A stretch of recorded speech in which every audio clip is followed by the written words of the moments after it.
everyone, my name is Sobia Fatima, MBBS second professional student from Nalanda Medical College, Patna. So आज का video किस topic पे है? तो बेसिकली आज का वीडियो किसी एक पर्टिकुलर टॉपिक पे नहीं है, बट एक फिर भी बहुत ही इम्पॉर्टेंट पॉइंट पर है, एंड दैट इज़ मोटिवेशन. सो इस वीडियो जो ये वीडियो हम आज बना रहे हैं, इस वीडियो का मकसद है आप सभी नीट एस्पायरेंट्स को मोटिवेट करना, जो भले अभी 11th में हो या जो अभी 12th में हो या जो अभी वापस से ड्रॉप ले रहे हैं फॉर नीट 2022. तो ये वीडियो ज़्यादा बड़ी नहीं रहेगी, बट ये वीडियो जैसी भी रहेगी आपको कैसी लगी आप कमेंट्स में बताइएगा. हम पूरी कोशिश करेंगे कि हम आपको थोड़ा सा भी मोटिवेट कर पाए. एंड हाँ, अगर आपने मेरी चैनल अभी तक सब्सक्राइब नहीं की है तो मेरे चैनल को सब्सक्राइब कर दीजिए, और अगर ऑलरेडी कर दिए तो वेल एंड गुड, बट अगर नहीं की है तो नीचे सब्सक्राइब का बटन है, सब्सक्राइब कर दीजिएगा मेरे चैनल को, ताकि आपको ऐसी ही वीडियोस मेरी मिलते रहें और मेरा चेहरा दिखने को मिलते रहे. एंड हाँ, मतलब एग्ज़ाम के टाइम भी इतनी मुश्किल से वीडियो बना रहे हैं तो थोड़ा सा तो होता है करना.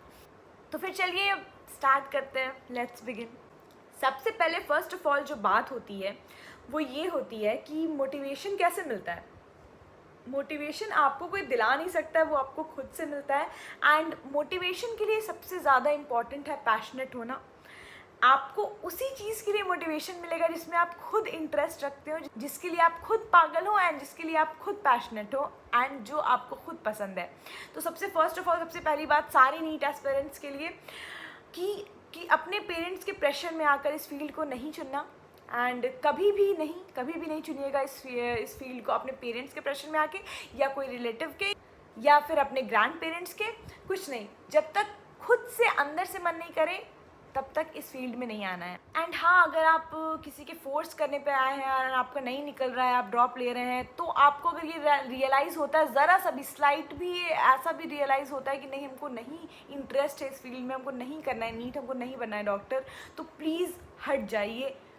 हम नहीं चाहते कि आप बेमन से पढ़िए, क्योंकि इसमें बहुत पढ़ना है. एंड हम चाहते हैं अगर आप पढ़ें तो आप अपने इंटरेस्ट से पढ़ें कि हाँ, हमको डॉक्टर ही बनना है.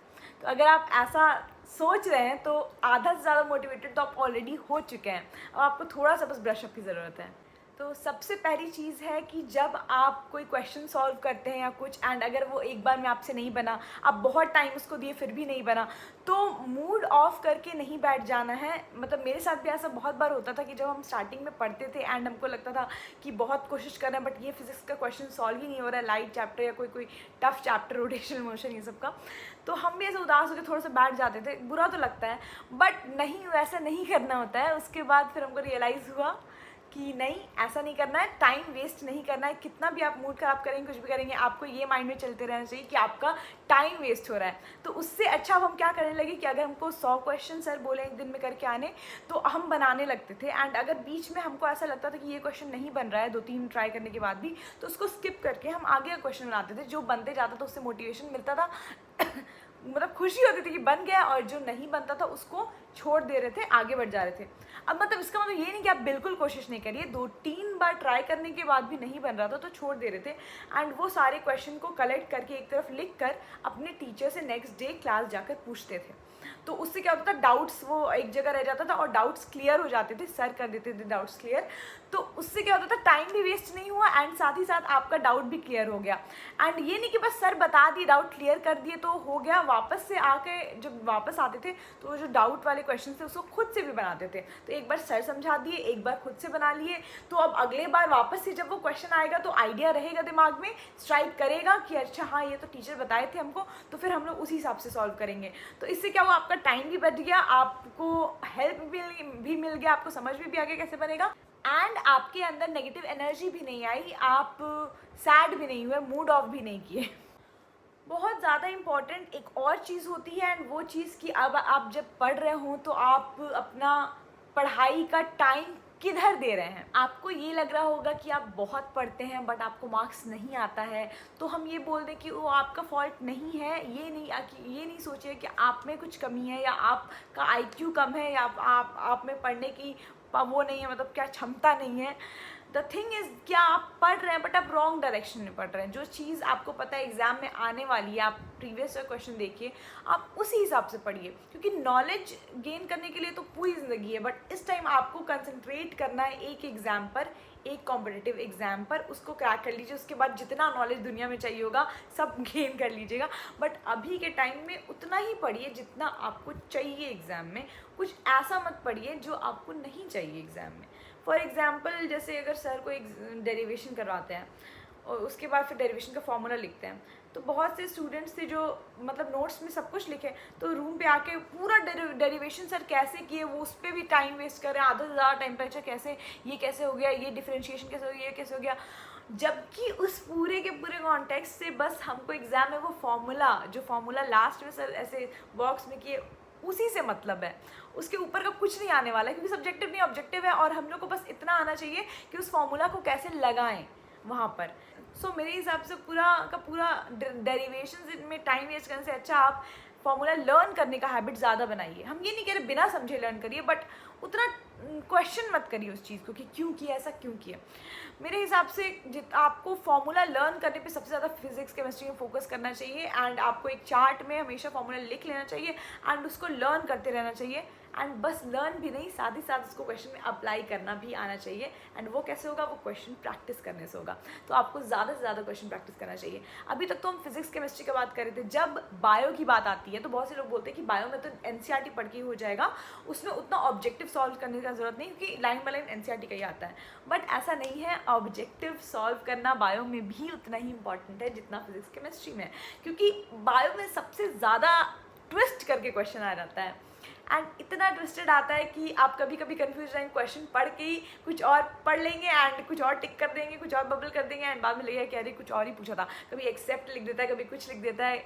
मतलब मेरे साथ ऐसा होता था कि बायो में जाना क्वेश्चन गलत होता था, तो उसके लिए भी आपको क्वेश्चन प्रैक्टिस करनी बहुत इंपॉर्टेंट है। सो आई नो आप बहुत सारी बुक्स बना रहे होंगे बायो के ऑब्जेक्टिव के लिए, एंड आपके पास होगा भी बहुत सारी बुक, बट मेरे पास एक और बुक का रिकमेंडेशन है जो कि है ओसवाल की एनसीईआरटी बायोलॉजी के लिए ऑब्जेक्टिव की बुक।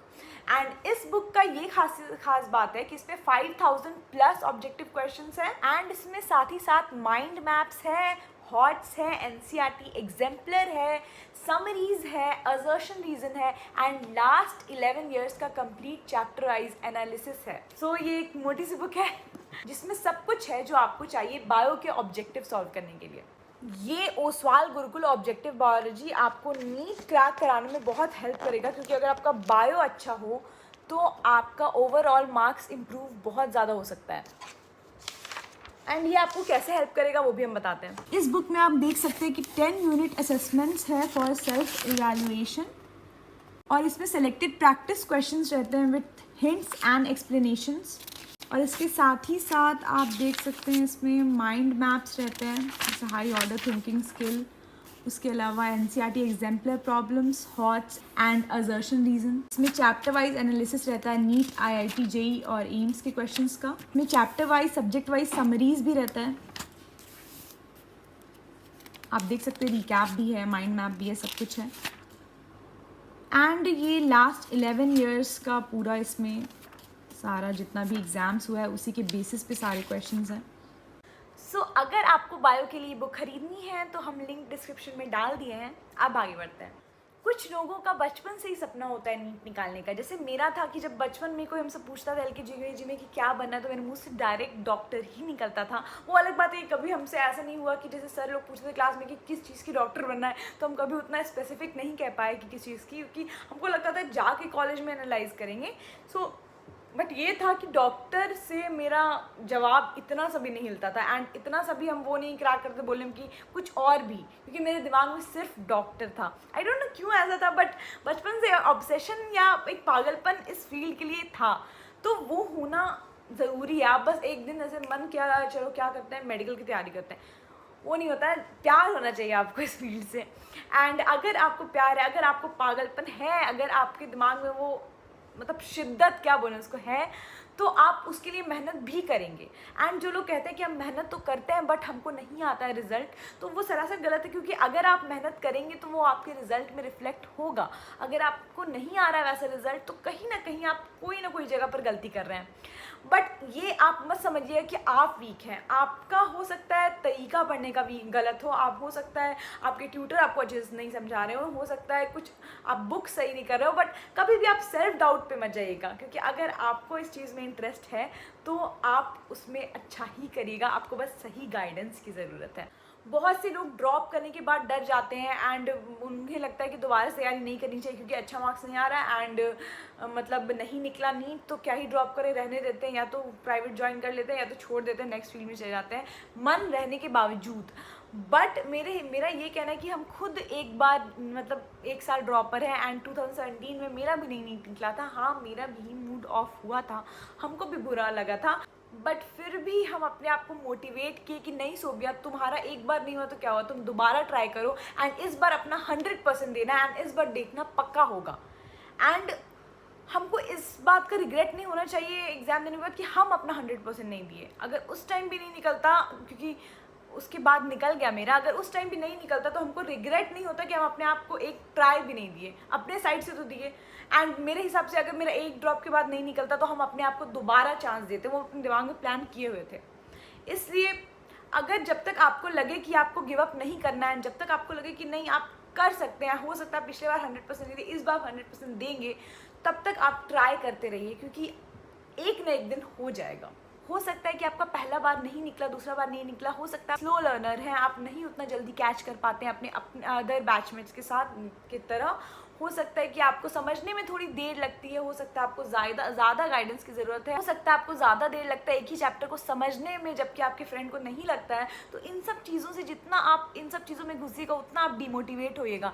सबका अपना अपना टाइम रहता है, ज़रूरी नहीं कि आप सबका एक साथ ही निकले, हो सकता है आपका बाद में निकले, बट बाद में कोई ये पूछने नहीं आएगा कि आपका किस ईयर में निकला था, क्या आप उससे पहले दिए नीट या उसके बाद ज्वाइन किए थे।